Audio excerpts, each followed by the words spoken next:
Welcome to VR Roundtable. This is episode 88 of the show. My name is Anthony, and I'm joined this week. We got a full crew. Everybody is here. We got Chris, we got Steve, we got Gary.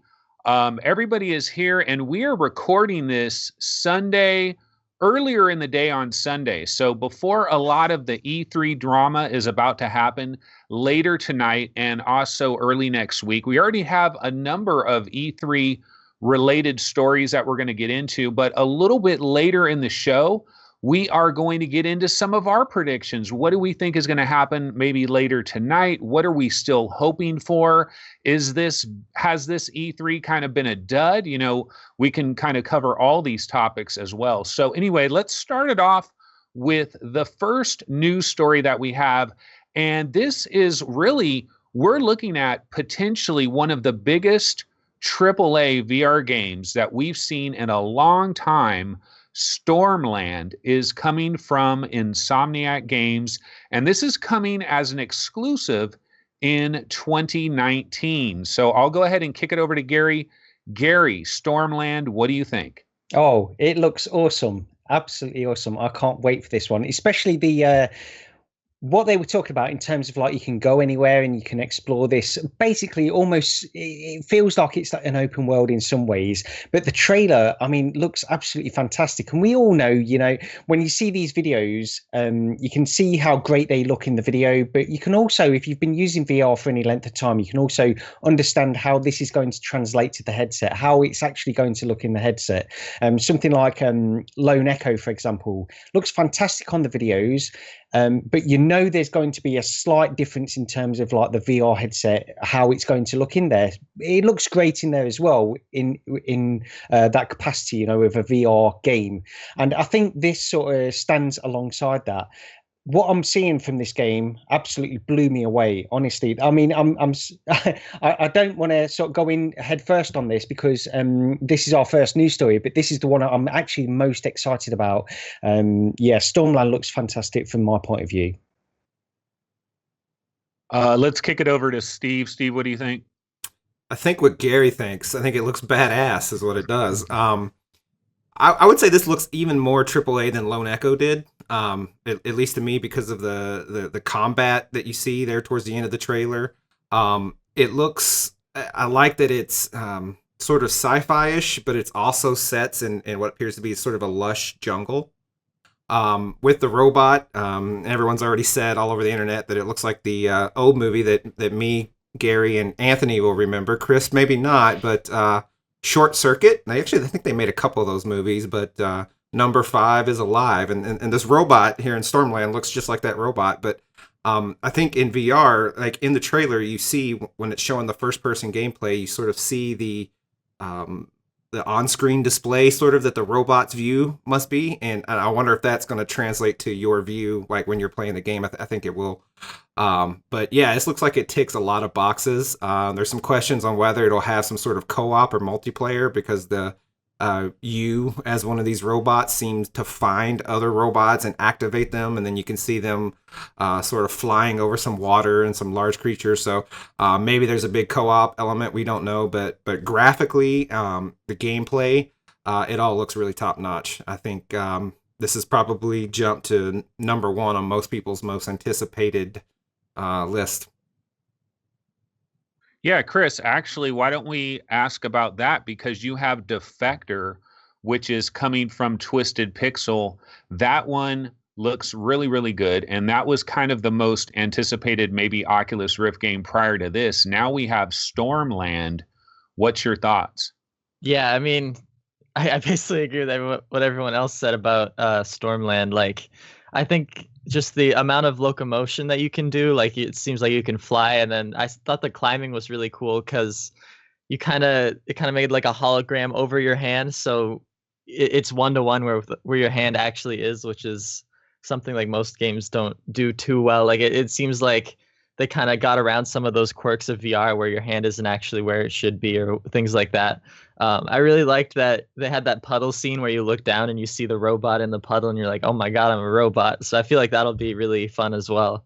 But yeah, definitely most anticipated game for me. Insomniac has done amazing stuff. I loved the Unspoken. I didn't really play too much of Edge of Nowhere, anything like that. But I mean, it looks like that same kind of polish Lone Echo had, but with all these new things, like with combat and all these different ways of moving around. So yeah, like I'm super excited for that. It can't come soon enough.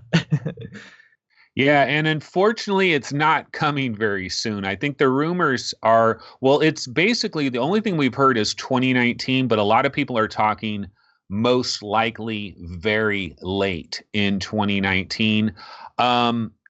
Looking at the video for it, I mean, I put it right up there with Lone Echo. I really feel like Lone Echo, Ready at Dawn, that's the most AAA VR game that we have at this point in time. I mean, you could talk about Skyrim VR and Fallout, but they weren't designed for VR. I'm talking about dedicated VR game. And I think Lone Echo is probably that.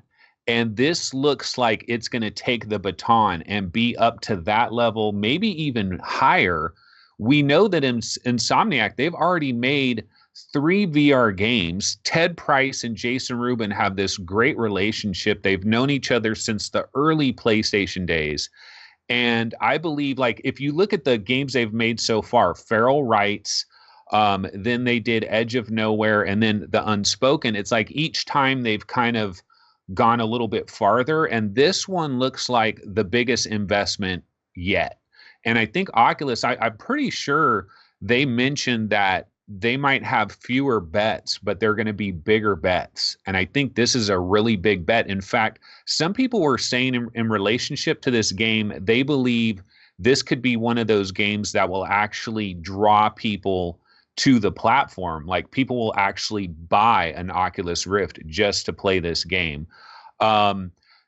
Before we move on to the next story, I don't know if you guys saw that tweet by Jason Rubin. It kind of lighted a little bit of a firestorm there, and it was kind of dealing with exclusives. And here's an exclusive, and I think people were complaining, what if you're a Vive-only player? You see something like Stormland.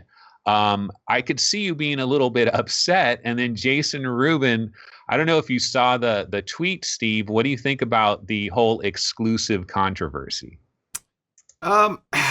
Yeah, I saw the tweet and I remember it was kind of brash. I didn't I don't defend Oculus's walled garden, but I don't hate it. I'm not a type of person that's going to be so worried about it that I'm going to deny myself the privilege of playing some of these really good games because I'm sticking to some sort of principle.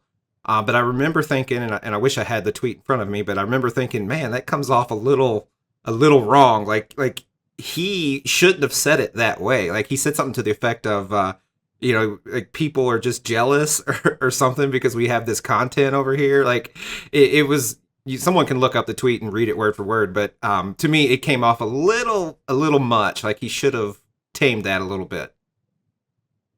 Anybody got the tweet in front of them? Gary? No, I'm trying. Okay. Yeah, I'm trying to find it because it's. Not I know on he his, said basically Twitter. he's like, there's 2 kinds of people in the world. There's the person that looks at someone with a nice car and they're like, good for him. And then there's the person that is like, oh, they don't deserve that or something. It was something like that. And then he said, and then maybe freaking get a Slim Jim, Jimmy the car or whatever, and basically like revive. Like he's saying, look, if you really want to cry about it, you got revive. Go ahead, Chris. Give us the tweet. I was going to say, like, Anthony was spot on. And then for talking about, those that look at someone else's fancy car and say good for them. And then those that say nobody should have a fancy car if I can't. There's also Slim Jims. Just Jimmy the tour, hotwire the car. And let's all be thankful that VR is happening in our lifetime. So, yeah, I mean, that was pretty spot on, Anthony. But yeah. It's I mean, I've got to say, it's an odd way of putting it. And I can understand why people were a little bit annoyed in the way he was talking about it in that. I mean, I think he just had positive intentions when he was tweeting that out. It was in the sense that he really doesn't mind too much if people are using Revive and enjoying all of these games. That's okay. But the way he put it across in that tweet wasn't great, I don't think. Yeah, but I think anytime you say there's 2 kinds of people in the world, you are immediately sticking your foot in your mouth because you're going to offend somebody guaranteed. But, I mean, if you kind of analyze what he's saying there, I kind of understand what he's saying there. I mean, it goes back to what Steve was saying with the walled garden. And walled gardens are a fact of life in this modern day era, especially after Apple. I mean, let's just talk about Apple's stock. I mean, everybody wants the walled garden that they have. That's what everybody dreams about. But why don't we get out of the controversy real quick and let's go to, well, this is kind of some more controversy. Everybody was wondering, what is this long awaited PlayStation VR game that is supposedly finally coming to PlayStation VR? This was this hidden title that we were going to find out about. A lot of people were dreaming of No Man's Sky and they were dreaming of Fallout 4.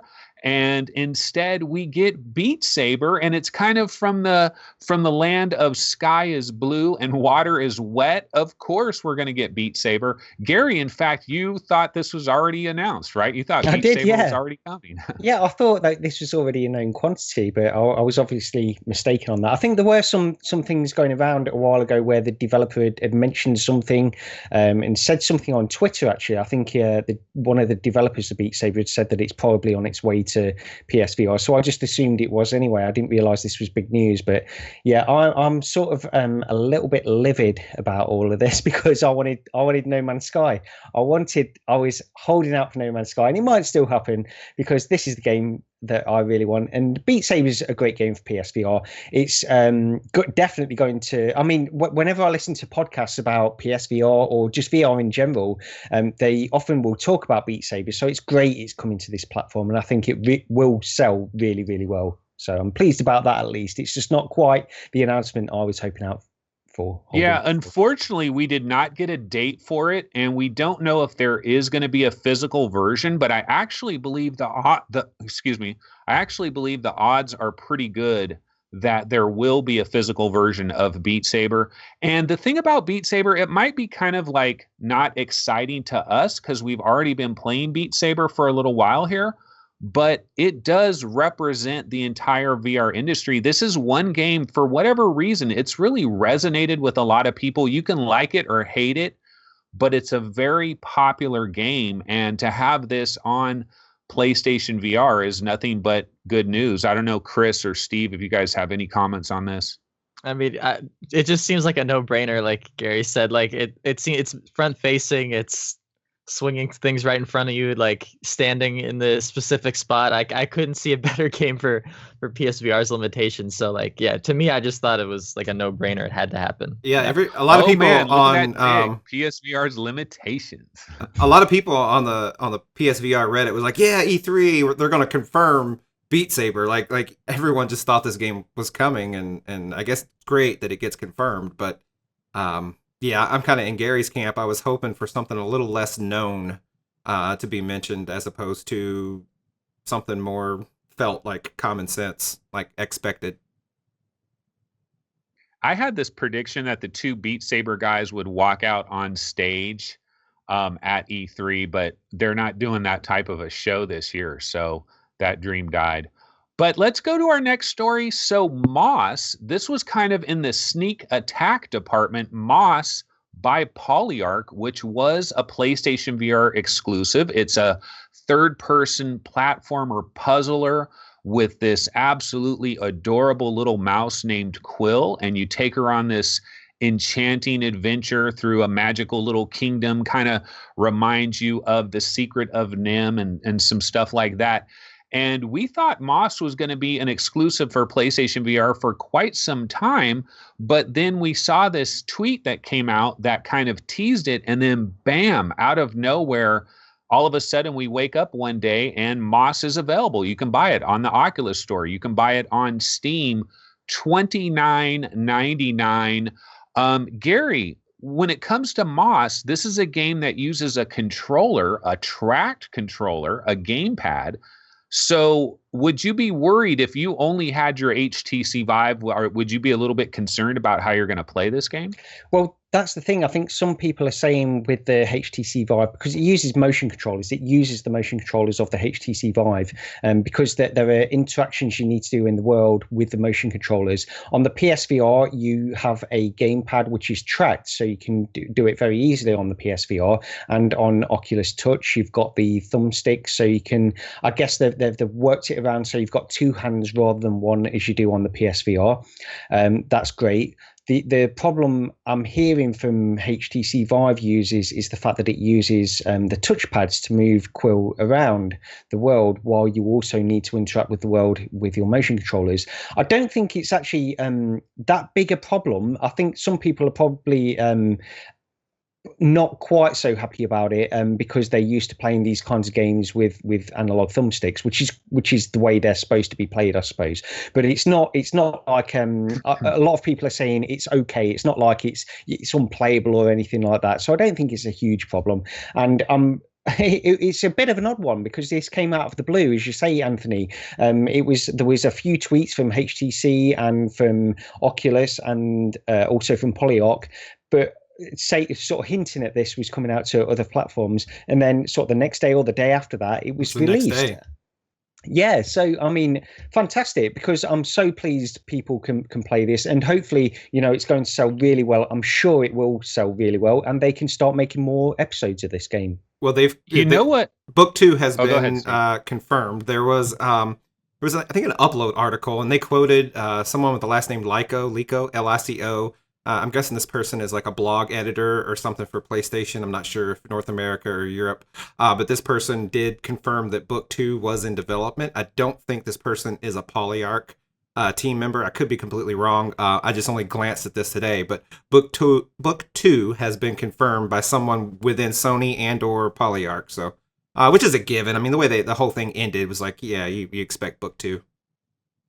So, Steve, though, let me ask you this question because, well, first of all, before I get to the question, I'll say what is really encouraging, speaking to the sales of this game on PC VR, is like if you look at the Vive subreddit and the Oculus subreddit, a lot of positivity about Moss coming to PC VR, which I have to admit, I kind of was like, when I first saw it, I was like, great. But I hope these PC people understand it, and the price, and this is a third person game. And so you kind of like have this fear that there's just going to be this like disappointment from PC players because of all of that. But there was a lot of enthusiasm, a lot of excitement. So that was good. But I'm going to go over to Steve and say, Steve, do you think this $29.99 price, I mean, does that raise your eyebrows at all a little bit? Because when we are on the PC VR platforms, a lot of people, there is this thought that if it's a third person platforming game, it should maybe be a little bit lower. What do you think about that? Well, I don't know if it should be lower. I think you got to look at the value of the content. My thought is, I thought the Oculus users would be okay with it, sort of have a history with third person games, be Edge of Nowhere, Feral Rights, Lucky's Tale, Kin, and so forth. So this certainly isn't the first third person game that they have played. I did expect the Vive community to kind of give Moss the finger. Like, we don't want no third party or no third person crap, like room scale, blah, blah, blah. And there were a couple threads, I think, talking about, the value of room scale in a game like Moss, which is very much true. I agree with the people who said that. So I was surprised that the Vive community seems to have embraced this game. The $29.99 asking price, I think it is perhaps a little on the steep end, knowing how long the game is. But I'm okay with it, knowing how good the game is. It's not like it's a 30-minute experience or a 60-minute experience. You get a considerable more amount of time out of it than that. But every minute of it's good, even though it is on the short side of a full-length game.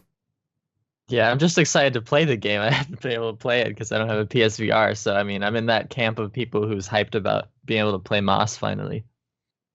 Chris, what do you think, though, about playing? I mean, well, here's a question. The Oculus Rift and HTC Vive, they're both in kind of a weird spot for a game like this where, because on PlayStation VR, they do have this tracked controller, and there's an advantage to having a tracked controller because you can do third-person games where the human player is basically in the game because their controller is in the game. We've seen this with Robots Rescue on the Playroom VR. They're going to have that brand new Robots Rescue game that, what is it called? Astrobot Rescue Mission or something like that. And that uses the controller. It's in the game. Now we've seen it with Moss. It's done very effectively.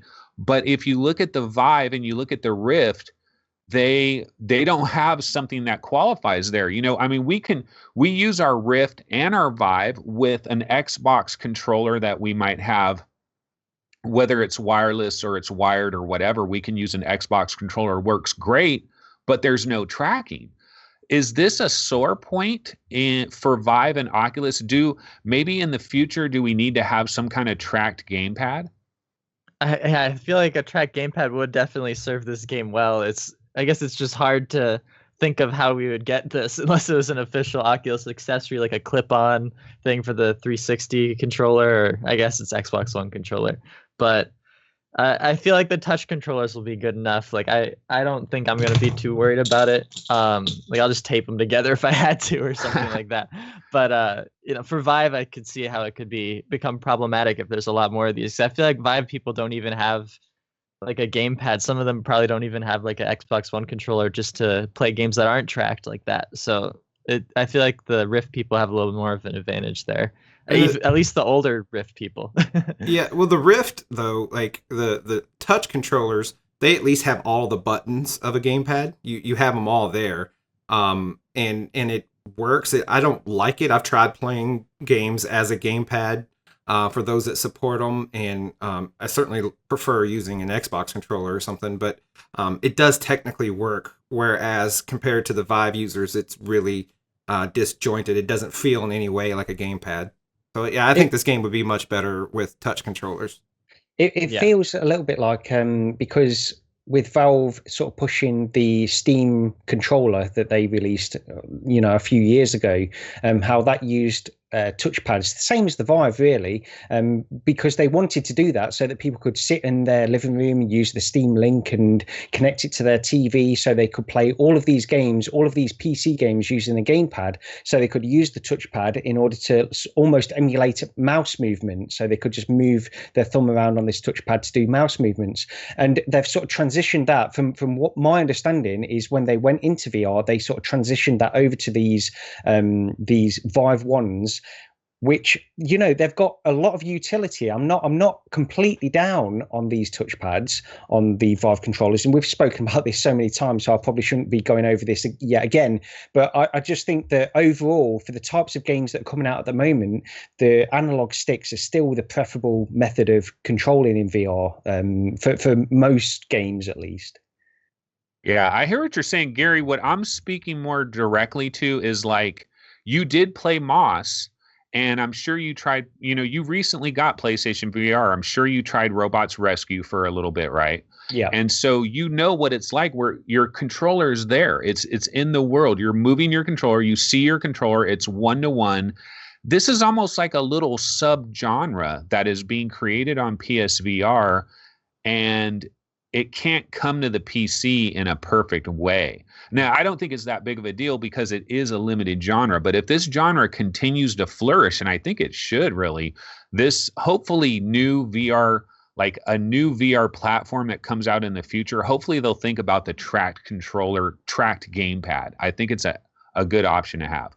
But let's go to our next biggest story of the week, and this is Echo Combat, which, we heard about Echo Combat a while back, but we didn't know when it was finally going to come out. Now we know that it is entering open beta on June 21st. You do need to sign up to actually get into this.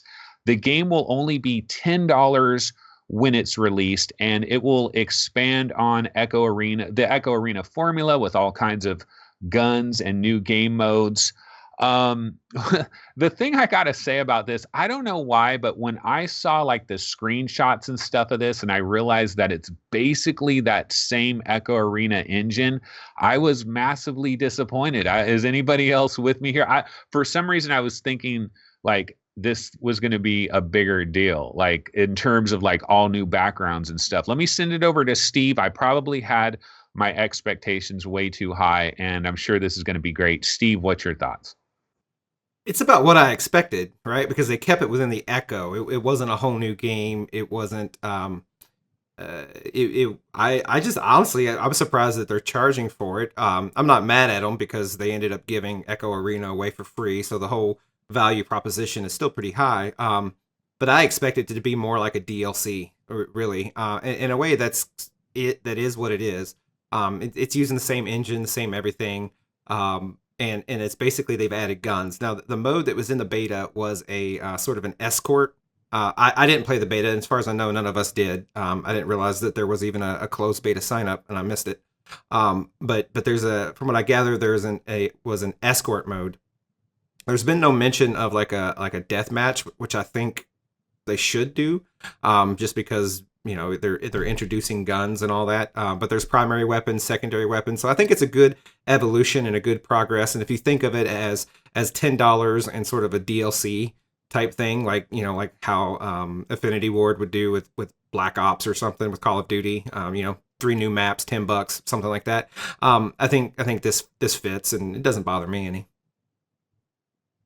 Gary, what about you? I guess to defend my statements, it's kind of like I looked at Space Junkies, coming from Ubisoft, and it's like outer space and stuff. And I don't know why I got it in my head. I knew Echo Combat was going to use the same game engine and a lot, but I just thought they might like change the looks of things. So that was kind of where my disappointment was. But Gary, what about you? What do you think of it? Yeah, I can understand that, but at the same time, I was thinking, this is pretty much going to be Echo Arena with, with guns. That's really my expectation of it. I didn't have a huge expectation for this game, but it looks okay, and it looks like it appeals to a slightly different market than something like Echo Arena, which it's a sporting game, whereas this is probably a little bit easier.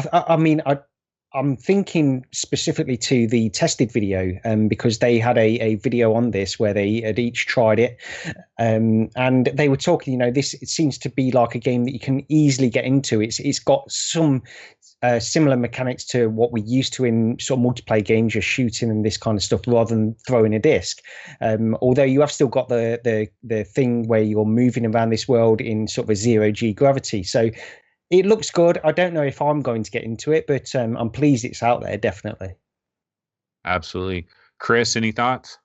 Yeah, like I never got too into Echo Arena just because it was like a really steep learning curve. I feel like just being able to shoot and aim at people is something that's easier for me. So I think I'll definitely get a lot more into this game. And like I know I have friends who love the Echo series of games, so I'm sure they'll buy this as well.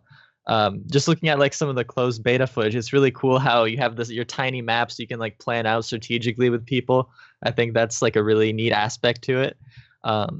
But yeah, it like you said, it's kind of a little disappointing, I guess. I'd want to see maybe if they could incorporate more of like the outer space, more of like the Lone Echo type of environments and stuff, rather than keeping it these 2 colors. That'd be pretty cool if it was you like going around the same type of spaceship environments. Yeah, I thought they might use assets like that as well. That would have been cool too. So yeah, I guess that's part of my disappointment there. Definitely, but still looks good. So I'm excited. Alrighty, so let's go ahead and get into the next story. The next story we have is Magic Leap. And the thing about Magic Leap is they're doing this little video series on Twitch. I believe it's the first Wednesday of every month. They do a show called Magic Leap Live. And basically this guy, Alan Noon from Magic Leap, he hosts the show, and he'll sometimes have a developer on or somebody inside Magic Leap, and the show's designed for people that are developing Magic Leap software. So it's not really designed for an end consumer, and they're not revealing that much information during these things. But they recently had one this week where they had Shayna D. Ellis, probably mispronouncing her name a little bit there, but basically she was on, and they went into somewhat of a demonstration of putting on the Magic Leap 1, using it. A lot of little details came out here, not an actual demo of the technology, but we saw kind of the way it looks. We got more of an in-depth look at the little processing pack, the controller, all the different things that go with this. And if you guys want to see a lot more thoughts on this, I did a 55-minute episode on VR Game Rankings all about this Magic Leap stuff. I wasn't planning on going that long. It just ended up that way. It was crazy. But I thought there was some pretty good information out of this. But let me kick it over to Steve. Steve, I don't know if you saw a lot of the details that came out in this thing, but was there anything that jumped out at you? The biggest thing that jumped out, I watched a whole segment of her talking through the hardware. The biggest thing that jumps out to me was crap. I didn't write it down, but what do they call it? Like the Live Pack or whatever, which is basically the computer, and it comes with an attachment, and they want you to put it on your pocket, or maybe like on a belt, front pocket, back pocket, doesn't matter. But it needs to be outside of your pants, not inside, and that's because they have a blower inside this puck that for active cooling, that it takes fresh air on one side and exhaust the hot air on the other side. So this tells me that they've needed to cram active cooling in there for the PC-esque, the computing componentry. And I just that stood out to me because you think of the Oculus Go, you think of a lot of portable devices, your iPhone, iPads, smartphones, whatever. Like you don't have active cooling in those devices with a blower of some sort. Whereas on this we do. So that was the biggest thing that stood out to me. The rest of it is nice to get a little bit of details, see how it fits on the face and all that. It's nice to see it on a. Well, she's probably pretty small, I have to gather, so it's kind of the exact opposite of Shaquille O'Neal, because it does look completely different on her head than it did on his. So maybe next time they show it off with someone, it'll be a more average-sized person, somewhere in the middle between her and Shaq. So, all in all, like nothing too surprising, but the puck things that stood out the most. I mean, one of the cool things, though, is this is a real thing. Like, this is happening, people. Get over it. This is a real thing. It is not a scam. This is a company getting ready to release a product. One thing that Roni Abovitz said a long time ago, this was like a year or so ago, he said, we're getting ready to ship millions of things. We are, this is a real deal here.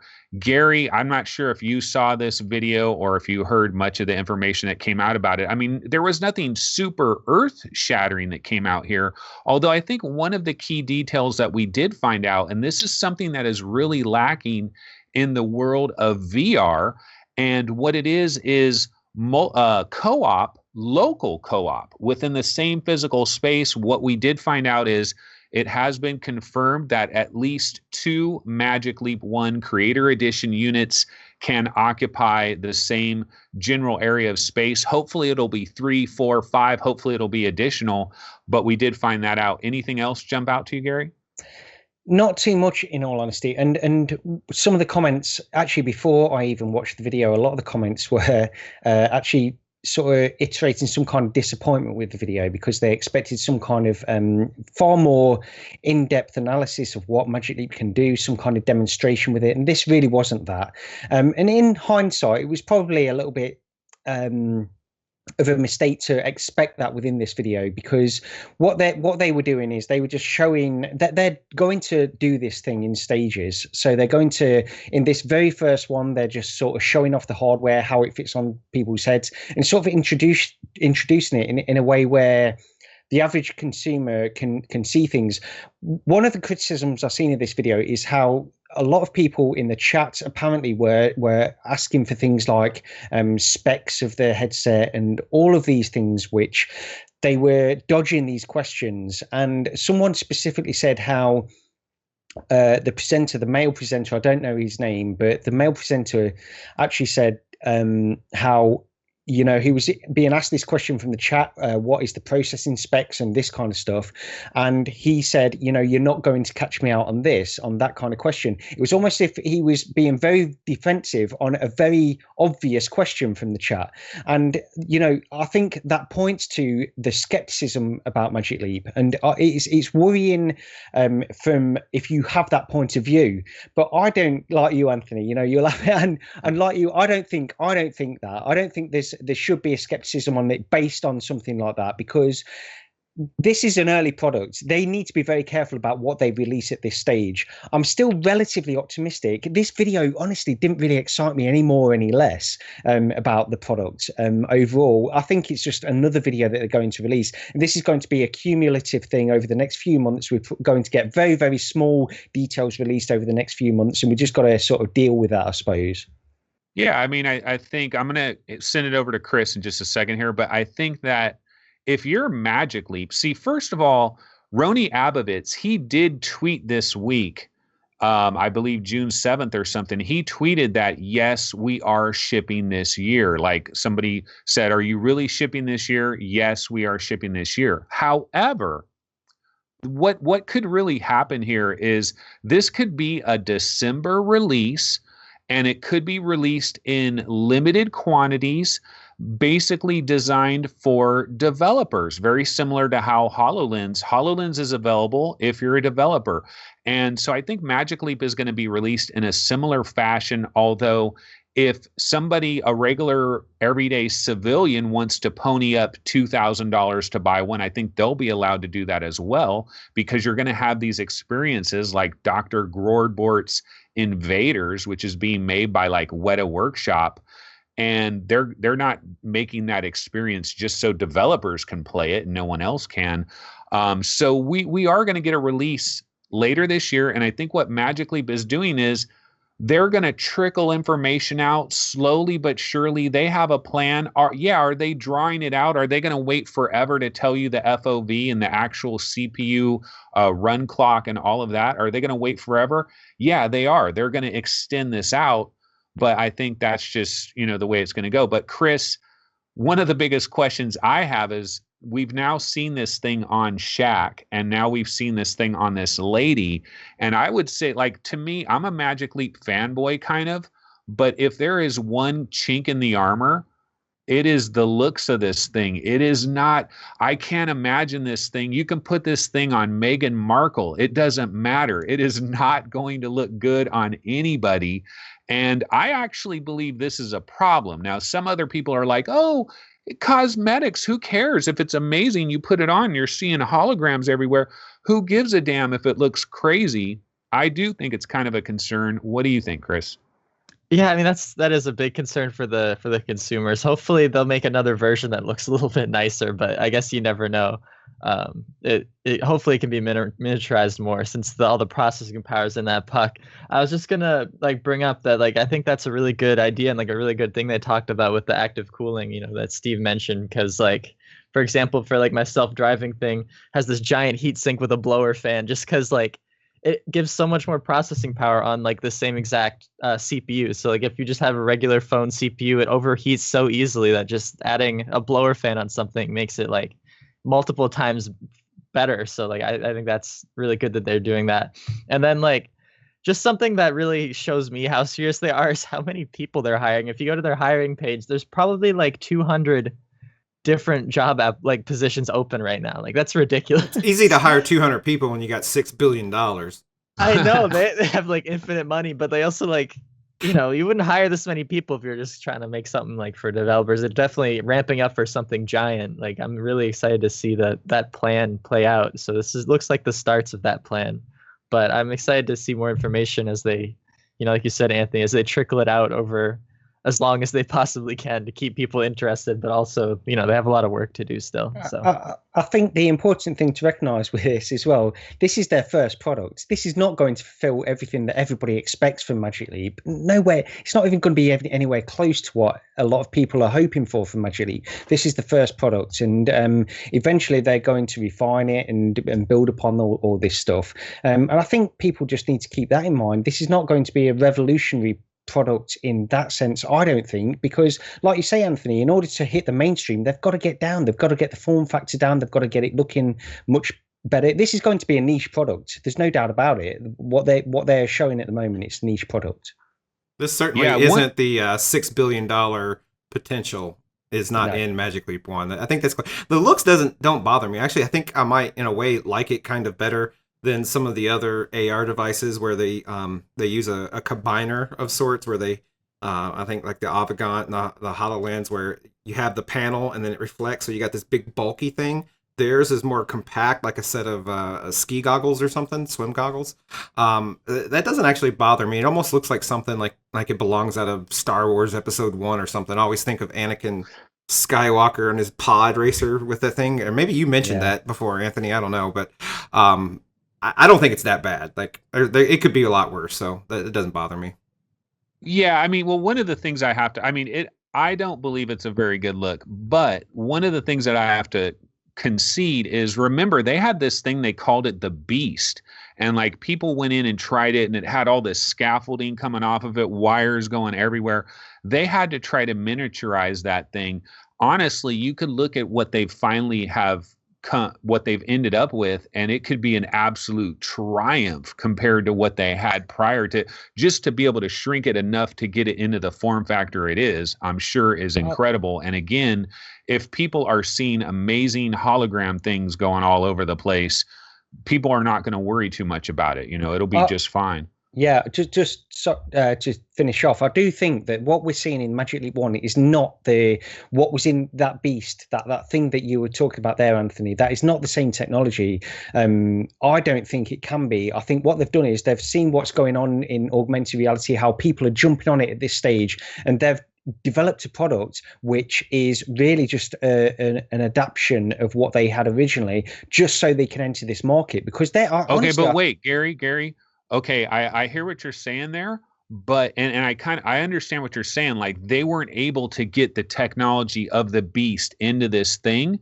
I mean, that there's an argument, right, that says that this is a HoloLens Me Too product. But you know what tells me it isn't a HoloLens Me Too product? Is the Saudi prince investing why is some individual person going to invest for a country going to invest 400 million in a HoloLens Me Too? So it has to have some of the special juice, I think. I don't think so. But they're investing in the company. They're not investing in this product. That's what I'm saying. I think this is a first product. In the long term, it could be that thing where they can miniaturize that beast into some kind of form factor that we all want. I'm completely with Gary. I think the people that have invested $500 million here and there, the Saudi prince, the whomever, all these people that have done it, I think they've seen the beast, and I think they've seen the big game. They've seen the big picture, and I think this is a way to start for Magic Leap to start earning some revenue now, to sort of handle some of the overhead while they continue to try to get whatever this big picture thing, the beast, whatever the hell they're going, whatever their roadmap is. I think that's why they're drawing the investment. I don't think people are investing now because of this product, at least not to the tune of $6 billion. No way. Yeah. All right. Well, we will know in the coming months eventually. Okay, so let's Anthony, as our resident self-admitted fanboy, now has to pick one up when they are available. No pressure. Yeah, I'm hoping it's $2,000 or less, and I can some financing program or something. So anyway, let's go to our next story. Now, this is a rumor, but basically it was a tweet that came out from the Space Pirate Trainer developer that strongly hints that this game is coming to PlayStation VR, and it seems like an absolute no-brainer, because one thing that we've seen with the absolute most popular PC VR games is they usually find their way to PlayStation VR. Any PC VR game that seems like it could make a decent port seems to find its way over, because you have potentially 2.5 million more customers that can consider your product. That's a nice thing to have. And so kind of a no-brainer. I mean, Chris, you're a big fan of Space Pirate Trainer. This no-brainer, right? Yeah, it definitely is. I mean, like we were talking about earlier with, Moss kind of being, or not Moss. What's the game that Beat Saber? Beat Saber. Sorry, I just got so confused. Anyway, but yeah, just like how Beat Saber's a no-brainer, this is like equally a no-brainer. It's front-facing. You're shooting things right in front of you. You're standing in one spot. I mean, with a slight leaning. I'm not trying to say that PSVR is bad. I'm just saying that's what it's good at. I sound so negative today, but yeah, no, I mean, I'm sure, Sony can come up and be like, hi, we'll give you like a little bit more money or something, and then Dev will be like, yes, or they'll just do it on their own because there's so much customers like over there. It makes no sense if a dev didn't do that. Like, you basically just have to recompile your game for PSVR with like maybe slightly lower graphics. It could maybe take a week or two if you already have a VR game already. So yeah, I think it'll happen, but I guess it's not confirmed yet, but probably by next week it will be. Yeah, I mean, it was a picture of the Space Pirate Trainer logo right in front of a Sony PSVR headset. Well, it was a little bit... I wonder why. I'm showing it now, so it's like the Space Pirate Trainer logo is like half hidden, and in the bottom half is shown coming out of the bottom of a PSVR HMD. So it's kind of like the Moss teaser. It's like What are they like? There's no the teaser is announcing it. Like it's so clear and so apparent.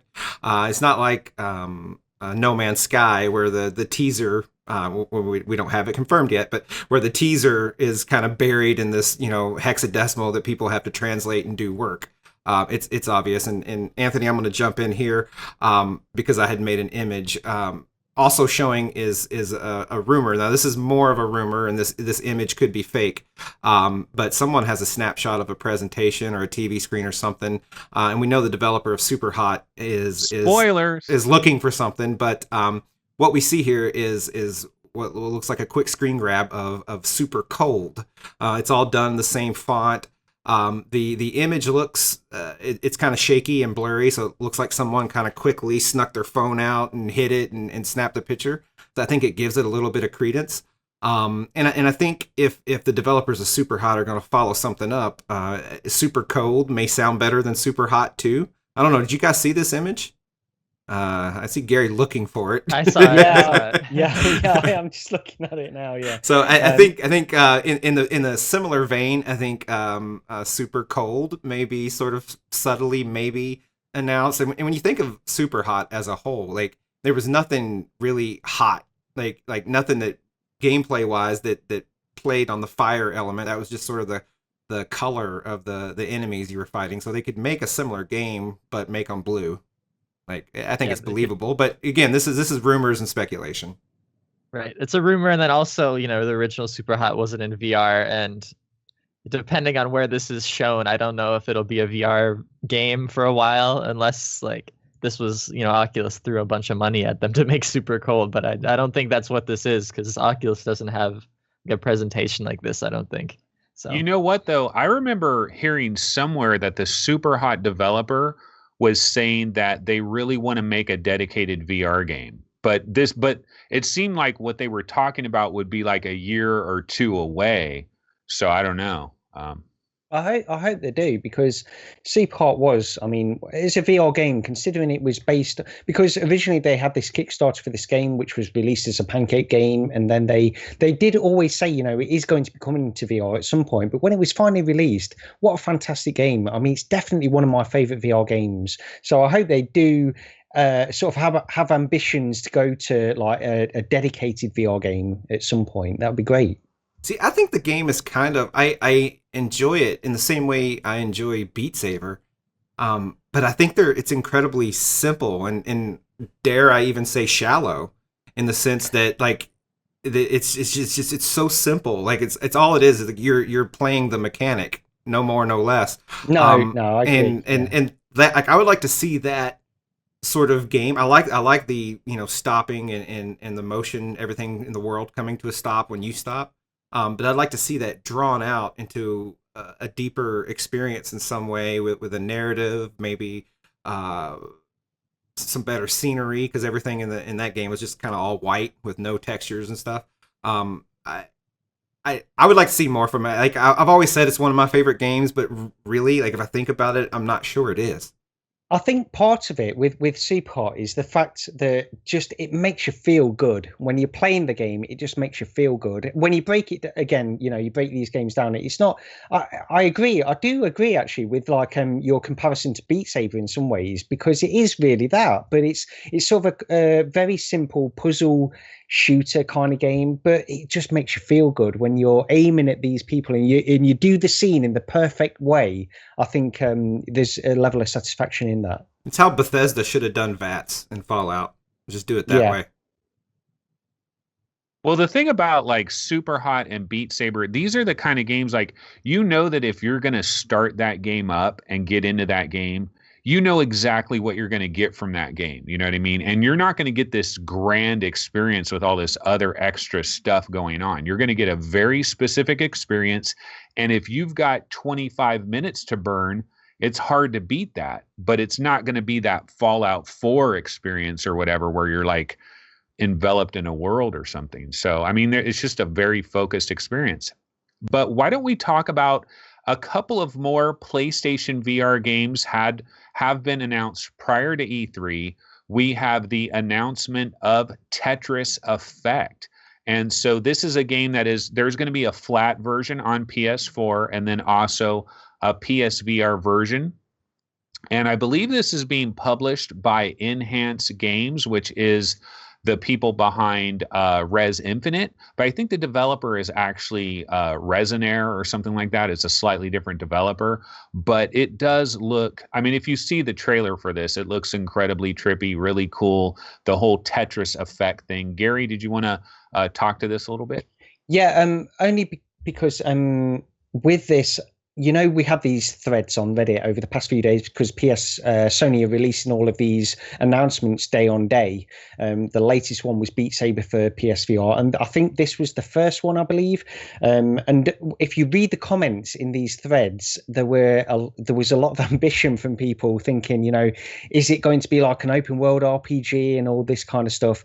And I think somebody even joked it's Tetris, and then it turned out to be Tetris. I never had those kinds of ambitions with this particular game, so I'm okay with it being this. It's not a huge deal. We've all played Tetris a million times, so it's not that. I think the important thing to take from this is the fact that it's coming from the developers of Res, although I think Anthony, you mentioned maybe it's not quite the developers of Res. I don't know, but yeah, they have like 3 different studios. Like they have Monstars, Enhance Games, and then Resonant. There's like a bunch of different studios that are all kind of working together. Honestly, I'm excited that this really isn't from Enhance Games specifically, because I want Area X, the freaking game. You know what I mean? Just like Playroom VR had Robots Rescue and everybody wanted a full game for Robots Rescue. Everybody wants kind of a full game of Area X. So I'm still hoping that Mizuguchi is actually working on that rather than that. I mean, I'm sure he's like producer on this and all of that, but you know. Well, why don't we mention the other PSVR announcement that kind of came out of the blue? There's a game called Ghost Giant that is coming to PSVR. And this looks very similar to a game that was just released called Along Together. And this is another one of these games where you have a third person character that is moving around, and then you are this external thing that is interacting with this little character, similar to Moss in certain ways, except in this game, you are this giant ghost. And what do I say about VR? What are we in VR? We are a ghost. That's pretty much what we are. And it took long enough for a game to actually feature this. And this, you kind of have a cute little cat that is in this game. It's coming from Zoink Games and looks pretty beautiful. But basically, what I wanted to bring in right here, guys, we almost completely forgot about this. The Days of Play deals. You can get a PlayStation VR in the USA. You can get the Skyrim Bundle, which has the brand new headset version 2 for $250. And if you're actually a Costco member, that you could get it for $230, although technically it's sold out everywhere right now. And I missed out on my chance to get it from Costco. I'm so pissed off because I wanted to get a brand new Skyrim bundle. If nothing else, like Steve, you mentioned swapping the units out to get the new version with the better cord, you know, and HDR and all of that. But just wanted to mention, incredible deal. This is still going on until I believe the 18th. So you still have time. Like you can go to GameStop today and get yourself a $250 Skyrim bundle. That is a crazy good deal. Chris, you're going to run out there today and go buy one, right? I don't know. I got to think about it because there's so many games on PSVR that aren't anywhere else. It's so tempting. I know. Man, if I had a PS4, I'd have this like a year ago or whatever. But yeah. Yeah, I think I am going to swap it out. With Ghost Giant though, you mentioned maybe controlling this cat character while you also interacted with the world as this ghost a la Moss. Looking at it, I'm looking at the trailer now. I actually think that maybe you are just a ghost. It almost looks like you do interact with the world, but I almost think this cat character is running away from you, and that it's maybe some sort of strategy game. Also played a little bit like I don't know if you remember the game Anthony Wayward Sky, or if you've played it, Gary, where in that game you do control the character, but what you're really doing is more controlling the world, and they're sort of in a way navigating themselves. And I think that's what I'm seeing here in this game. Not a big deal, but just to kind of bring it home on Ghost Giant, that's what I'm seeing from the trailer. But of course, they haven't said. Yeah. Yeah, we don't have a date for Ghost Giant either. Hopefully this year, but we don't know for sure. Okay, next story we're going to get into is Dave and Buster's is getting into the VR game. And I know when I saw this headline, because they're going to be adding like, I don't know, 500 Oculus Rift headsets in the entire USA when you figure out how many stations they're going to have at all. I believe these it's different Vive games. headsets. And they even Vive, mentioned yeah. Vive Pro. I don't think it's Oculus. I'm sorry, Vive. Did I say Rift? Yeah. Okay, my bad. Yeah, Vive. But the funny thing that I thought about when I saw this is I thought about all the existing VR arcade owners out there being like, oh man, now we got to deal with Dave and Buster's getting into the game too.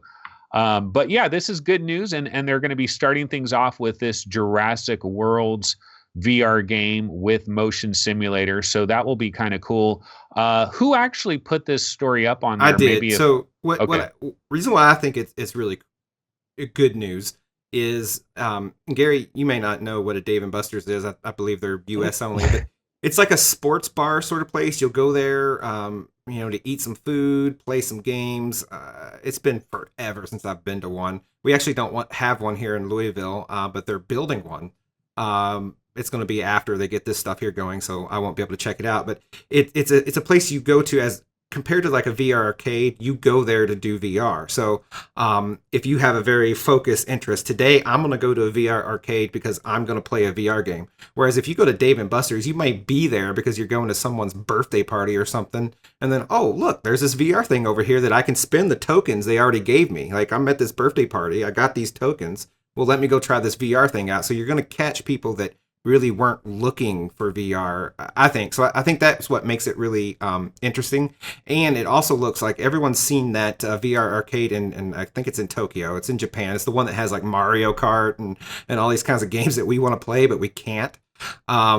This almost looks like it's in a similar vein in that it's a whole motion simulator looking rig and all that. So it's more than just a VR experience. So I thought this is pretty cool. And hopefully when they get the store here in my city open, they get Vive Pros and all that, and I can go check it out. One of the cool things too, though, is have you guys, I mean, speaking of this Jurassic World VR thing, did anybody get a chance to try Jurassic Park Blue on the Oculus Rift? It's a free little experience. Yep. I tried it. Man, I was free. It's Felix and Paul, right? Felix and Paul Studios. These guys, like, we criticize 360 videos a lot, but there have been some good 360 videos that have been done, and in fact, Felix and Paul have done some of the best 360 videos, and here they're working with Jurassic Park to create this 360 video. I was truly impressed by this. I even put my son in it. He was impressed. It was just, it wasn't spectacular or anything, but it was impressive, quite impressive. Yeah. Steve, Chris, did either of you guys try that? I did episode 1. I didn't try episode 2. Like that was available right when the Go launched, and I don't know if it was available on the Rift on the same date. But when I got the Go and I was just downloading all sorts of free crap, I did give that a go, and I wasn't overwhelmed by it. Like for video, it was some of the better video, but it was still video. Yeah, but at times I thought the raptor looked like, wow, that raptor looks like it's 2 feet away from me. That raptor's head really feels like it's 2 feet away from me. It looks a lot better on the Rift than on the Go. I will say that. Yeah, and it surprised me as well, Steve, honestly, because I went in there and I was expecting, with the clarity and this kind of stuff, I thought the processing of it wouldn't be intensive, but it did look better. And there's definitely a level of clarity that goes up when you experience it on the Rift. For whatever reason, I don't know why that would be, because it is a 360 video. It wouldn't necessarily need this higher processing or anything like that, but it did look better. And, it doesn't look terrible on the Go or anything like that, but it did look slightly better. And I've tried both parts, and the second part is actually probably the most impressive. If I'm going to put my son in this, it will be in the second part, because you've got the T-Rex in there, and there's a bit of a battle and this kind of stuff. It looks really good. Spoiler. Okay, so is the first part on the Rift? Yeah. So if you download, you've got chapter 1 and chapter 2. So the first part, the raptor wakes up. So Blue wakes up, and then you go Oh, you through. know what? I hit the play all button, so I think I saw all of Oh, it.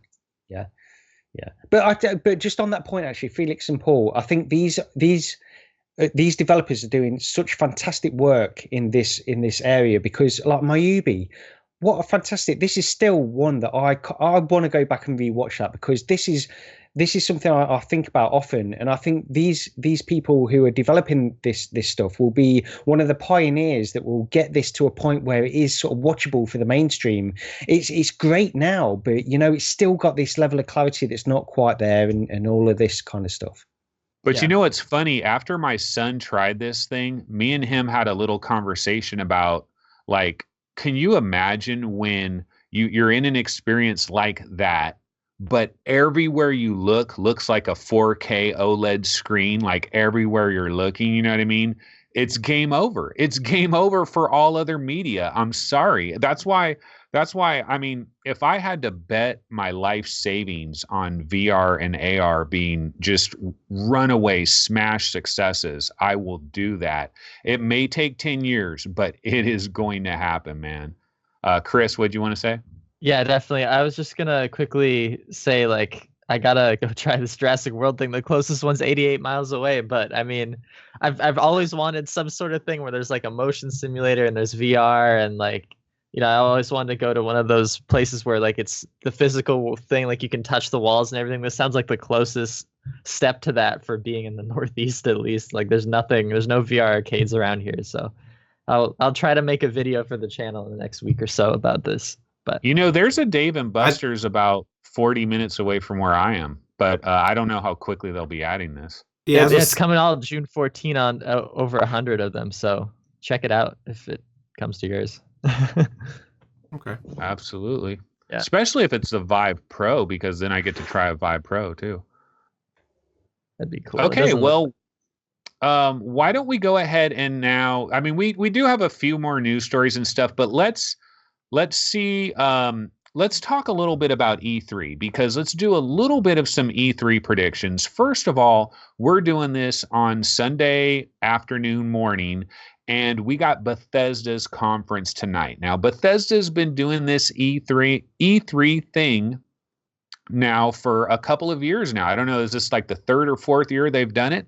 But it's become a big thing for them, and they're trying to basically turn themselves in to like Bethesda / ZeniMax. It's almost like they want to get up there with EA and with Ubisoft, you know, and with 2K games, and like they want to be a major deal in all of gaming, really. And so we could have some VR announcements at this Bethesda conference. A lot of people are hoping, a lot of PlayStation 4 PlayStation VR players are hoping for Fallout. You know, they're hoping for some kind of Fallout announcement on PSVR. But let me go ahead and shoot it over to Chris. Chris, is there anything Bethesda related that you're hoping for possibly tonight?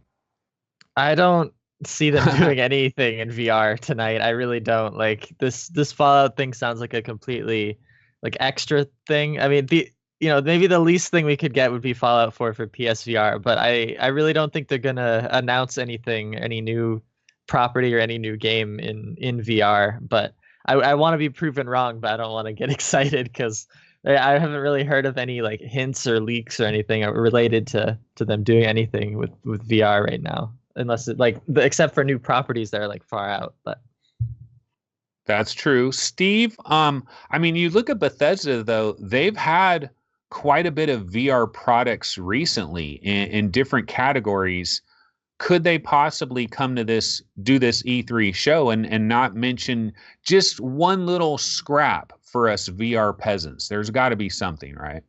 Well, I think Bethesda has been very kind to VR. Certainly more kind than, say, EA and a lot of the other bigger names. Do I think they're going to announce something? I'm more aligned to Chris with more optimism, though. I don't think they can do Fallout 4 on the PlayStation 4 in VR. I don't think the hardware's there, knowing just how much they had to downscale Skyrim.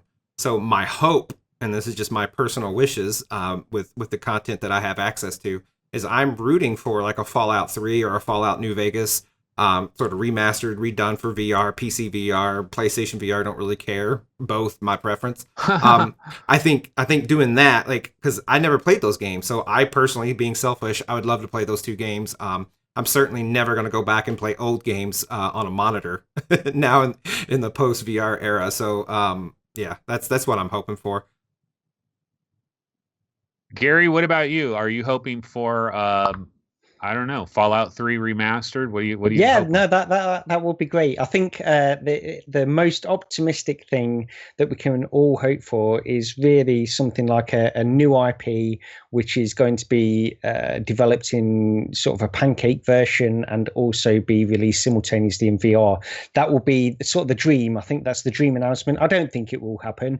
However, I think sort of contrary to what Chris was saying, I think maybe we will get something VR, because they've mentioned it at the last two E3s. They've mentioned VR, and it's not just been a small mention. There has been a fair amount. I think they are quite gung ho for VR in some ways. So I think we'll get something. I don't honestly think we'll get anything substantial this year, but you know, we can hope anyway. Well, I'm gonna go Skyrim ahead. VR coming to Oculus Go and iOS. Well, I'll say that I do believe Fallout 4 VR is coming to PlayStation VR. And the reason I believe it's going to happen is somehow, some way, they got this Skyrim engine working on PlayStation VR. And I think that they're going to be able to take that engine and somehow correlate it with Fallout 4, and they're somehow going to do it.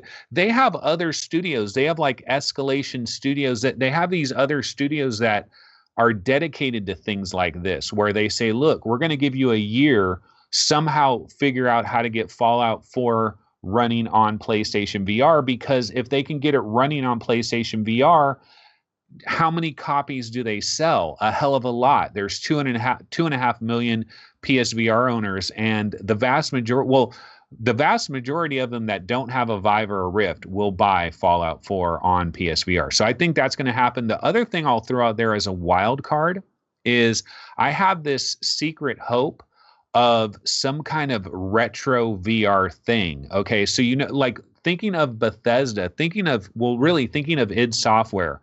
I think of the original Doom, I think of Quake, and I think of Wolfenstein 3D. These are three super classic games. And if you look at something like Compound or Quell 4D, I really think that they could have some little studio that they say, hey, we want you to take the original Quake and make a really cool VR game out of the original Quake, a retro thing that would only cost like $19.99 or $24.99 or something like that. It wouldn't be no big major production, but that would be a super cool announcement for me. That's not a bad idea. I tell you what, they could do that, and that wouldn't be. I don't think that would be an incredible amount of effort for them to do that. But yeah, I mean, who wouldn't buy Quake in VR if it was properly sort of adapted to VR using motion controllers, this kind of stuff? I would love that. That would be great. Even Wolfenstein 3D with all the Nazi symbolism and the dogs and all of that. No, I doubt it, but yeah, no. I mean, if they're not doing that, they should be doing that. So anyway, we'll see what happens there. Okay, the next topic we have is VR for Xbox. Yeah, does anybody remember this thing called the Xbox? And I don't know, maybe there was some thoughts that they would eventually have a VR headset, but I don't know. It's just such a weird thing. Let's send it over to Chris. Chris, you have to assume that there is this core Xbox fan base that they bleed green. All they want is Xbox. They don't have a PS4 in their house. There's people like this, right? They have an Xbox One in one room. They got an Xbox One X in the other room. They are Xbox through and through. And there has to be a small percentage of these people that have been wondering, when am I going to get some VR action? You know, they're looking over at PlayStation VR with jealous eyes. And when are they going to get VR, Chris? I don't think they're going to get VR this year, Anthony. I don't think that I just don't think that they're ready. Like if they waited this long, they can't just like half-ass some like announcement of it and then they they have like a few games ready or something. Like if they were gonna do it, they need to do it right and they need to have all the devs ready and like it would have to be like that would be a massive announcement if they did this and they had like they'd have to have like 100 games or something like ready, or else I feel like PSVR is already just so far ahead. So either that happens, which would be nuts. I mean, that's a really low chance, or probably nothing. They might wait until they can do an announcement like that. But I feel like their window is slowly decreasing for like even being able to be a player in this, just for the dev support. So they gotta hurry up. I'm hopeful that they'll do something, but realistically, it's not going to be this year. I think, really don't think. I think Anthony's going to get his wish of hyperbolic magnetism taking the stage. It's just going to be at the Xbox conference instead. Psych. No, not really. I don't see Xbox VR happening either. I think for the biggest reason is well, I don't know how much the Xbox One X has sold in terms of number of units. I could have looked this up beforehand, but I didn't. But we know that the original Xbox One compared to, and the Xbox One S, I guess, compared to the base PlayStation 4, that it didn't have the horsepower. So if they were going to do a VR product, it would either have to be Xbox One X exclusive, or they'd want to make it compatible with the Xbox One and the Xbox One S. Apologies for all the acronyms. I know it all sounds similar. But in that situation, I don't know what an Xbox One would be like in VR. Like I think it would be a very underperforming experience, and that is probably the one thing I think that will make them want to hold off, or I shouldn't even say want, will make them have to hold off until next generation. But they could surprise us, maybe they do come out and say, hey, we got VR working. They do say, now if you think to the holographic or the mixed MR units from Microsoft, they will work in this sort of base mode. I think they call it high performance mode or whatever when you're plugged into a stronger GPU. But they say you can use VR looking at videos, maybe not playing games, plugged into just a basic laptop with the internal GPU on a laptop. So maybe they could do that with Xbox One S. But then what's the point, right? Like if you have an Xbox One, you want to play games with it. So my prediction, if that's what we're doing here, is that we see nothing in VR from Xbox. Well, okay, Gary, I'm about to send it to you, but let me ask you this question, because I did this little video about VR and Xbox, and in some of the comments, people were saying, they're going to make the Windows mixed reality headsets compatible with the Xbox One X. It's super easy. They don't have to spend a lot of time or effort on it. And they instantly have like 8 different VR headsets that you could add to it. And they could just say, well, you just get the games on the Windows Store. There's no new Halo games or anything. Why can't that happen, Gary?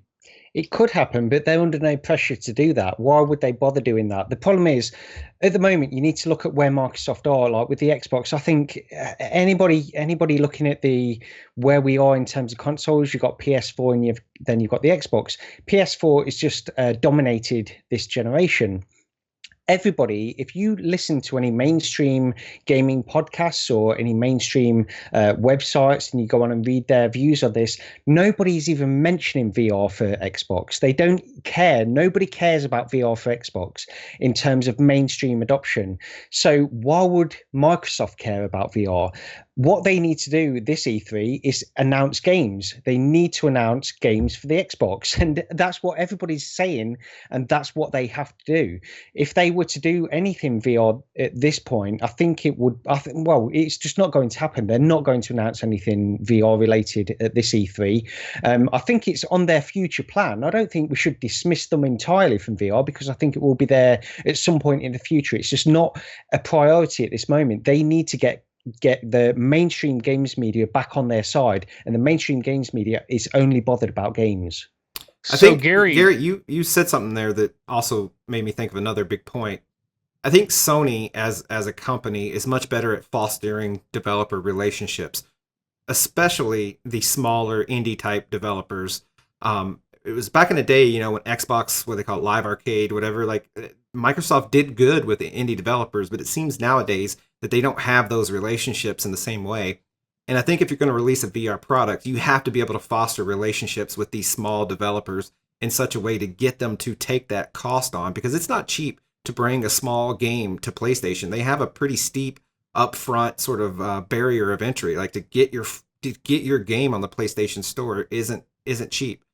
If you're a small guy, if you're huge, it's not a big deal. And I think that plays into it. Like, how does Microsoft, if they were to come out with a VR headset, how do they get the small games like the Beat Sabers or I'm sorry, I'm drawing a blank. All the small games out there, and I can't think of one right now. But 2MD VR football. Yeah, there you go. Like, how do they get those guys? That's a perfect example. How do they get 2MD VR football on the Xbox Store if they not good at fostering those relationships? And I think that's another big impediment to it. You know, it's funny. Well, one of the things that Gary said that I thought was really poignant is he was saying that no one in the mainstream media is even broaching this subject of will VR come to Xbox, and that is that's not good. I mean, is anybody else slightly disturbed by this? That there has to be some small number of Xbox dedicated fans that would like to have VR, but god damn, it must be an incredibly tiny number. And what does this say? See, I'm a crazy hardcore believer in VR. I just said earlier that it is unstoppable. Imagine the Jurassic Park thing where it looks crystal clear and beautiful everywhere. It's unstoppable, right? But then at the same time, we have all these mainstream people that they're not even consciously aware of VR. They're not even asking for VR. Where Chris, I'll send it over to you. What do you think this says about like the trough of disillusionment that we're in right now? Yeah, I know what you're saying. It's hard because the general consumers just want games on their Xbox right now. Like they like, we don't, the PlayStation's getting all these games, and then like the Xbox has been kind of, trailing behind and just normal games. And the people are like, we bought this for this reason. We didn't buy it to play VR. No one expected it would do VR. Maybe except like the 1X people might have somewhat wanted that. So that could be like an argument made there. But yeah, like it's just never been something people have thought about when they've had an Xbox. So they're not going to just miraculously be like, we need VR now, because I feel like they, those people maybe haven't even tried VR. They think it's not good or not ready or something. They might still have some of those things. Didn't Microsoft say when they announced the One X something? Didn't they mention VR in some way that it would be compatible? Or they said one VR time. compatible. Yeah, it's the one time. Yeah. Then we'll see. Microsoft, they were in the situation a couple years ago. There was way more pressure on them to bring VR. And even last year, there was some pressure on them to bring VR. This year, there's no pressure, because you know what happened is we had all that hype, all that VR hype, that kind of blew away and dissipated. And we're now in this trough of disillusionment. Now, there's those of us that watch this program. We are the smart ones. We are the ones that are like 4 years ahead of seriously, we are ahead of the general public. We know something. Yeah, we are the awoken. We know something that the rest of the population doesn't know yet. Now, it is going to filter to them. And part of the problem, too, is what we have right now doesn't convince everybody. But when we get to when everything's together in the right way, people are going to put headsets on and they're going to be like, holy shit. But we're not there yet. We might be 5 years away from that. But yeah, I don't know. It's just a little bit disturbing for me.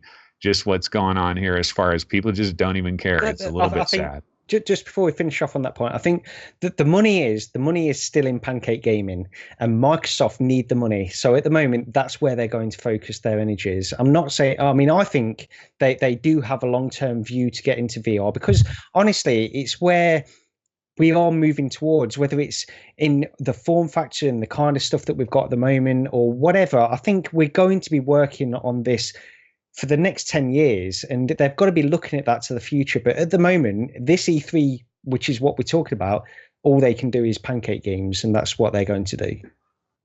Okay, so let's go ahead and get into just one last E3 related question before we maybe touch on a couple games real quick. But the one last E3 question is, and I'll go roundtable. We'll start off with Chris first. Is there any one announcement or game or anything that might be revealed maybe tonight, maybe tomorrow, or in the next 4 or 5 days? Is there one shoe that might drop? Let's go to Chris. Anything, Chris, you could think about, like one huge announcement that might come out of the blue that could really tickle your fancy? It's hard to say because I feel like the big announcement for me dropped already, which is Stormland. We talked about at the beginning of the episode, like that was like a huge thing for me. I'm like, wow, that's super cool. Like the only things I could hope for is there's another AAA game announced in VR, but I have no idea what developer that would come from. Like it seems like everyone else is trying to focus on making profits and not really too much VR right now. So probably there's not going to be another huge announcement like Stormland, but I can always hope for one. But really, I don't have any specific idea of like a game or like a franchise I'd want, just because I don't think it's going to happen. But okay, I want wait, to be Chris. proven wrong. Yes. Chris, as the resident Oculus Rift fanboy, we've nominated you as the Oculus Rift guy. Okay, as that guy, isn't Oculus going to have a little aren't they having like some little tiny press thing in a couple of days, like some PC thing? Yeah, is it the PC Gamer? Because they're sponsoring. I think they're sponsoring the PC Gamer show, so I assume they're going to have something going on there. But that's now interesting. So I would predict. The Marvel Powers United VR by Sanzaru Games, right? We've never heard a date. It's been like all quiet on the Western Front. I think we get a date for that. Is there anything else, Chris, you could possibly imagine maybe that would be along those lines? That's a good point, because I completely forget about that game because they keep like talking about it for a month and then like it's just gone. So I mean, I really hope they do announce something for that. Like I'm not too excited. I don't really care too much about Marvel stuff. But yeah, that's definitely a good one. I kind of still want like some platform improvements for Oculus, but they're not going to announce that at E3. Like that's just not where it comes from. Like I want multiplayer houses so I can go like visit my friends in Oculus Home and we can watch movies, and kind of more of the stuff that the Oculus Go has, like more of those multiplayer experiences on the platform. But they won't do that at E3. So I don't think anything big is going to really happen, but hopefully next week something. All right, awesome thanks for the downer, Chris. I'm sorry. Okay, so let's send it over to Steve. Steve, there's got to be one last dream you're holding on to in these next 4 or 5 days. Well, first of all, to correct something, a lot of people in say our Vive think we're all Rift fanboys now, so it's not just Chris. In fact, we were referred to as Rifters Roundtable. So thanks for watching. The one thing I think, so if I think real optimistically, from E3, I think for VR, I think a big game from somebody, whether it be Bethesda, we've already talked about them, but just a big game, right? Like the next Uncharted or something has VR support, or hell, I even say Resident Evil 8 is announced fully in VR, like 7, but this time with motion controls. But something like that, I think would be the ceiling. I don't think necessarily that any of that's coming, but the optimistic answer for me would be something in that vein. The more realistic answer, and I referred to it earlier, is I do think No Man's Sky is going to be announced with PlayStation VR support, because that teaser was pretty strong. Now it's not a guarantee at E3.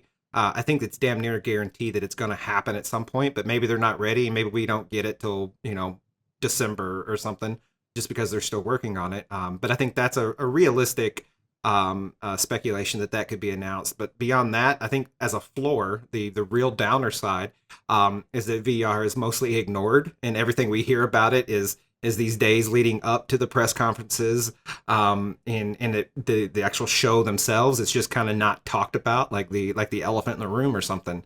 I think that's the floor, and I really hope something like that doesn't happen. Yeah, just from my point of view, I don't think we're going to get any major announcements now. I think they've done. I mean, Sony have definitely done what they want to do with VR up to this point, and other than possibly at the PC Gamer Show, if Oculus do show anything there, I don't think we're going to get any major VR announcements. The problem is we're recording this on the Sunday. Bethesda is tonight, so we might get something at Bethesda. We might get something at Microsoft, although I don't think we will. But, you never know. So these are the ones that we will get any extra VR announcements. But Nintendo, like Steve, bro. yeah, no, I'd love that. I would love something for them to do something. It's not going to happen, but yeah, I would love for them to get on board with VR at some point.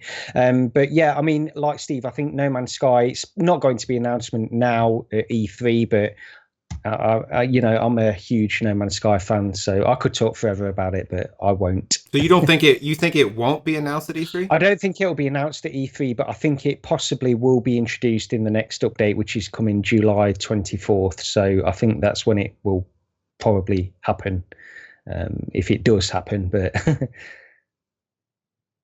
Okay, well, I'll mention 3 things that I'm hoping for.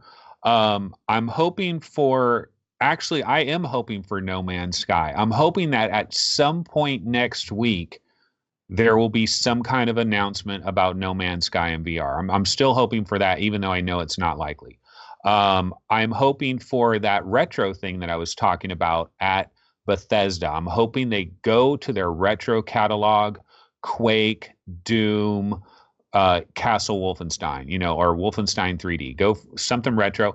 And then the thing that I'm really hoping for more than anything would actually be a Fallout 3 remaster that has VR coming this November. I mean, that Fallout 3 is one of my all-time favorites. I think it's like a million times better than Fallout 4.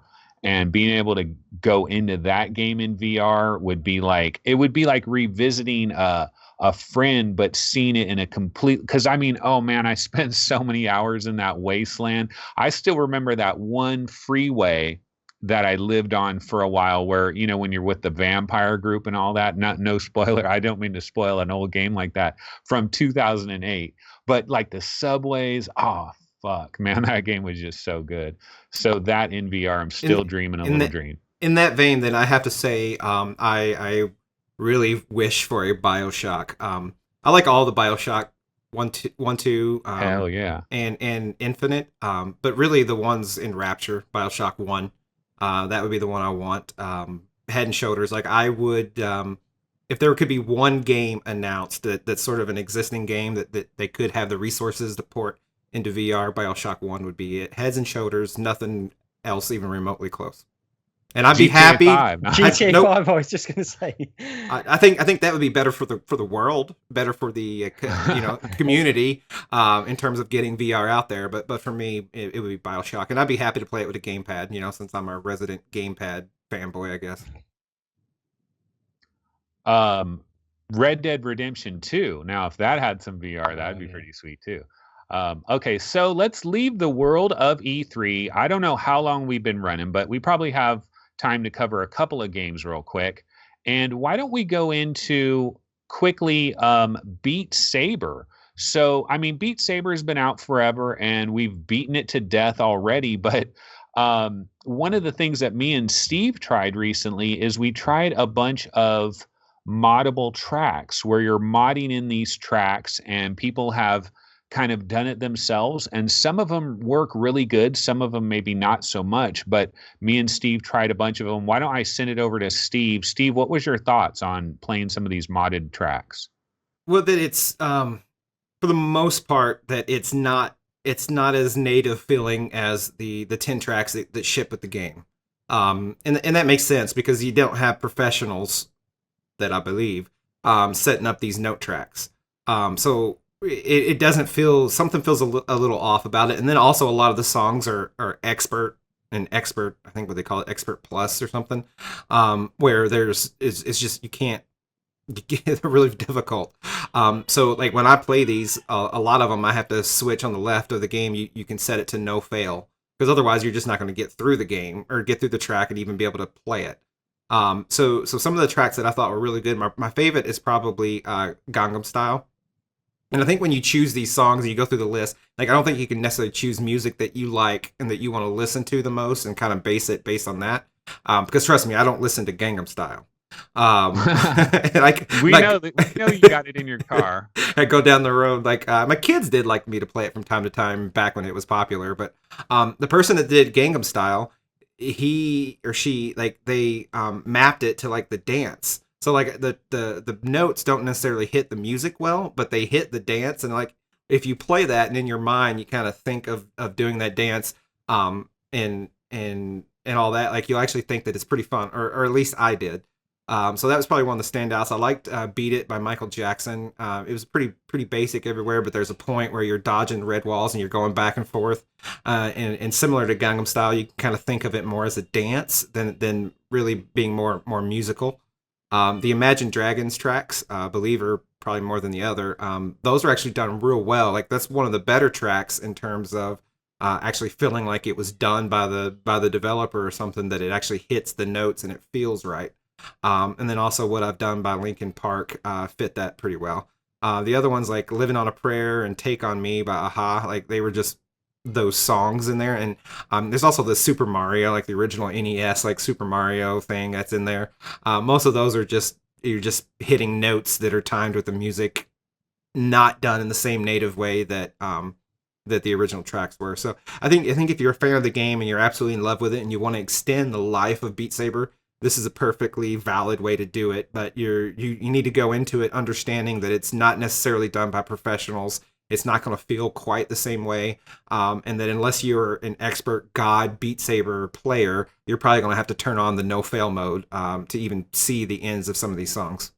Yeah, I kept dying. I mean, it was terrible. I also got some custom songs, but I think my takeaway from just playing a few of them is that it's super easy to install. It's kind of like a no-brainer to do. Like I thought it'd be so difficult to do this. I thought I'd have to port each song in, but really there's like a browser built into the game with this mod that some people made. Like I'm really impressed at how good this mod incorporates into the game. I feel like the Beat Saber people don't have to even make their own like track maker or like playlist thing or anything. Like this mod is already really good. So I mean, definitely get it. It's just like a one-click install basically, and then you can browse through the tracks. So I thought that was cool. But you know, like you said, Steve, like they're not all lining up too well, but they're still fun to kind of extend the life a little bit. You know what? I first one time I added a bunch of these modded songs the first time, and I went in there and I tried a bunch of the modded songs, and I came away disappointed because I tried like Aha, Take on Me, and it was expert mode and I couldn't do it long enough. And then I didn't put it on the no fail thing. That's actually a good idea. I should have tried that. But I was kind of disappointed with these modded songs. And I mentioned this on another show that I did, and a bunch of people in the comments were like, oh no, you got to try Beat It, or you got to try Living on a Prayer, or try Staying Alive by the Bee Gees. And so I was like, okay, let me try these other ones. I was bored one day and decided to add all of those in there. And I had a lot of fun with it. You know, Staying Alive I thought was really fun, although it's really short. I don't know. They need to like loop it or something because it's it's over before you know it. But I thought Living on a Prayer, Bon Jovi, like especially the opening of that song is really cool, the way it starts out in terms of how they did it in Beat Saber. Beat It, Steve already talked about that. I thought that was good as well. So I mean, yeah, they're not dialed in, they're not perfect, but it adds an extra little bonus. And you start thinking about, I wonder if somebody's going to do this song or that song, you know, and so it's kind of cool that the popularity is there. It sucks for PSVR players because they're never going to there's no way they're going to ever get these songs in there. So anyway, we do have one Oculus Go game that I think Gary and Steve were going to talk about. So why don't I send it over to Gary? Yeah, okay. So They Suspect Nothing. This is an Oculus Go game that I picked up a while ago, and you know, I've not owned my Oculus Go for that long, so I've sort of been jumping in and out of all of these experiences, but this one stuck out to me. It's sort of basically mini games which are focused in on this world where you're like a robot and you're supposed to do these tasks in various various like levels. It is basically mini games, but the presentation's very good. And you know, I've not spent a huge amount of time with it, in all honesty, but I've been in there a couple of times. So I've played a few levels, and the presentation is very good. You know, the one thing that hits me whenever I play an Oculus Go game, which has been developed by somebody you can tell has put a lot of passion into the project, and they have really tried to get the experience across to you. It's just how well it corresponds to something that you play in some of the higher end sort of VR headsets like the Rift or the Vive. I mean, honestly, They Suspect Nothing could very easily be a Rift or a Vive game. And, you know, it's not going to be like a AAA game or anything like that. It's a very, very indie kind of game, but it does what it does very, very well. And with these games, there's another one which we'll probably get onto in a few weeks, like Skylight. It's a like a turn-based strategy game, and these are all games where you can sort of jump in and out. They're very sort of mobile focused. They're not the games that you want from VR in terms of like a Skyrim or anything like that. But in the context of playing these games on an Oculus Go, they just work so well. You can jump in and out of them. You can spend 10 minutes, 20 minutes in them and come back out again. So yeah, I was actually very impressed with They Suspect Nothing. It's one of the better titles that I've played so far on the Oculus Go. Steve, what do you think? I'm right there with you. Definitely one of the better Oculus Go games. I put it right there sort of with B Team. I don't know if you've played that one yet, Gary, but B Team is also sort of like a series of mini games with a really, really good presentation. They Suspect Nothing. I played 6 of the mini games. I think there are only 12, so I'm about halfway through it in terms of that. But each one has a unique play style, and they're simple enough but complicated enough. The balance here is I think really well done. Of course, there's scoring and I guess there are leaderboards and all that. But it's $7.99. The developer is CodeSync. For $7.99, I certainly recommend it. It's a perfect sort of thing for, as Gary mentioned, pick up and play in short bursts. You know, maybe play 1 or 2 of the mini games to sort of progress through the. I hate to, in a way, call it a narrative, but there is sort of a story in there, so to speak. And you know, you kind of progress through doors, and you got to unlock the next room. In each room, will have say 3 or 4 mini games in it. So yeah, for $7.99, I'm completely recommending it. It belongs, I think, in an Oculus Go library. You know, I think I saw this mentioned as being one of the 72 hertz ones. Does anybody know about that? I don't know about this particular one. Skylight, which I mentioned just briefly earlier, that is one that's supposed to be updated for 72 hertz. I don't know if They Suspect Nothing is. I don't think it is actually. Just going off memory, but I could be wrong on that. Yeah, I'm not sure. God. You guys are making me jealous with all this Oculus Go stuff. I really got to grab one of these. Chris, I know you're probably Me too. I think well, you have better VR at least, though. Okay, but here's the thing. I just checked on the store page for They Suspect Nothing, and it looks like they're starting to not like support every one anymore, because this one doesn't support, you know, the Note 4, the Note 5, the S6, or all that. So like suddenly I'm like, man, I can't even play this game on my Gear VR now. So like it's even more reason to get a Go, man. Yeah, I think you know, I wasn't here last week. I was on vacation. I flew to Mexico with my wife, and we had our 10th anniversary. So I got to play with the Oculus Go on an airplane. I did it. And then also today we come back. We sort of had 2 trips back to back, not by my decision.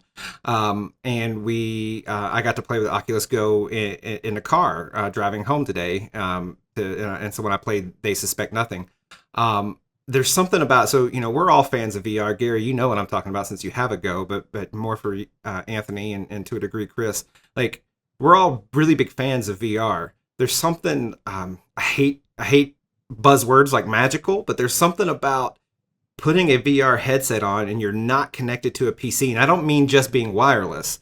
I mean just this idea of freedom that you can be absolutely anywhere. You know, I sat on an airplane and played in space. Like it was really, really, really cool. And I can't do that with a Rift. And these are all like, I think the Go is a really good product. And I know if you have a Gear VR, you've sort of been there and done that. But I like my Oculus Go far more than I thought I would have. So That's just kind of where I'm leaving it. You guys got any questions about playing it on an airplane? Well, I think you've answered it, but just for the viewers, like one of the main things is obviously playing on a plane where you've got the inertia and this kind of stuff. So did you play games on the plane, and was that a problem in terms of like because they're playing banking or whatever? So I played, I watched a movie, and I played games, and because I had a long flight both way, a reasonably long flight. And yes, there was, so like, I think it was worse in a way watching a movie, but it could have been where I was on the flight.